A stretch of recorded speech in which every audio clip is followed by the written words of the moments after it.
May isang lalaki na tinanong ng kanyang kaibigan, "Pre, anong trabaho ng asawa mo?" Ang sagot niya, "Wala nga pre, sa bahay lang." Naku mga pare, huwag niyong nilalang ang mga full-time housewife.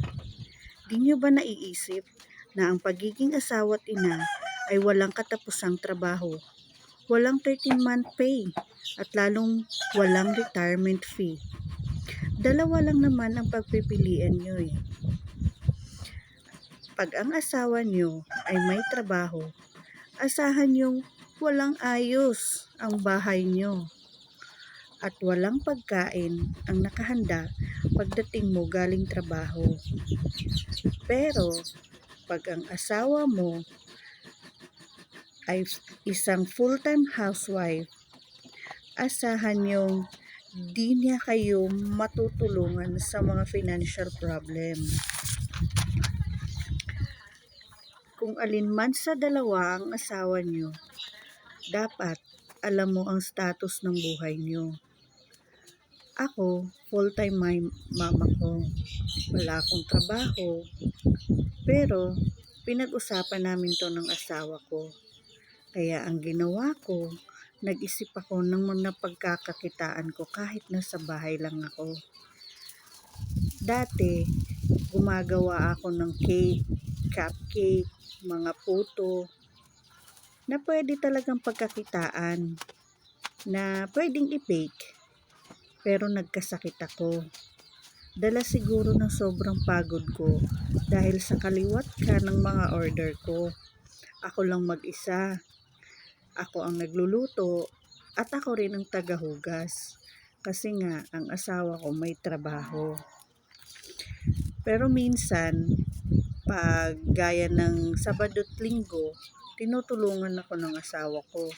Siya yung tagahugas, taga-deliver, ako lang yung nagluluto. Minsan nga pati anak ko tinutulungan din ako. Dahil doon, isa lang naisip ko, na mas mahalaga pa rin talaga ang kalusugan. Dahil sa sobrang pagod ko, sa mga kaliwat kanan kong order, nagkasakit ako. Kalusugan pa rin talaga ang mas mahalaga kesa ano paman. Kaya eto, naisipan kong kahit hindi na ako magbenta ng kung ano-ano, para pa rin makatulong ako sa asawa ko. Nag-alaga kami ng mga baboy at saka manok. Nagsimula muna kami ngayon sa isang inahin muna. Nakaanak na yung inahin namin. Sa awa ng Diyos, nanganak siya ng 15 na biik. Kaso lang, nag 15 days na yung mga biik, namatay yung isa kasi nga hindi siya makadede ng maayos. So, dala ng mga kapatid niya, yung mga malalaki, tas siya, maliit lang, napag-iwanan siya.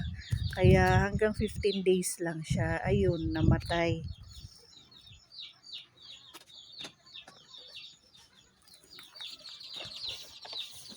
Ayan. Nagluluto nga pala ako niyan ng tinolang isda. Yan lang yung ulam namin sa ngayon.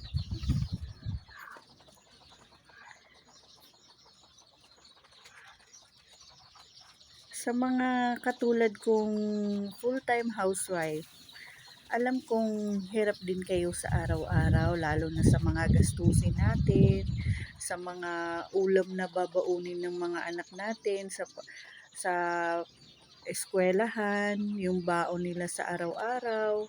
Ako, niluluto ko yung binabaon ng anak ko. Hindi ko siya pinapabili sa school kasi mas gusto ko yung ako yung talagang nagluluto ng ulam niya. Kaya napaka-struggle talaga sa akin yung ulam niya araw-araw. Pero minsan pag walang-wala na talaga, yan, pinapabili ko siya sa school. Pero pinagsasabihan ko kung ano yung dapat niyang bilhin. Kaya sa mga mami na katulad ko, yung mga full-time housewife, tibayan lang natin ang loob natin. Kasi alam ko darating din ang araw, nagiginhawa din ang buhay natin. Magdasal lang tayo lagi sa Panginoon, hindi naman niya tayo pababayaan. Ako alam kong darating din ang araw, nagiginhawa din ang buhay namin. Hindi nga lang sa ngayon, pero alam ko darating din yun. Kaya, thank you for watching.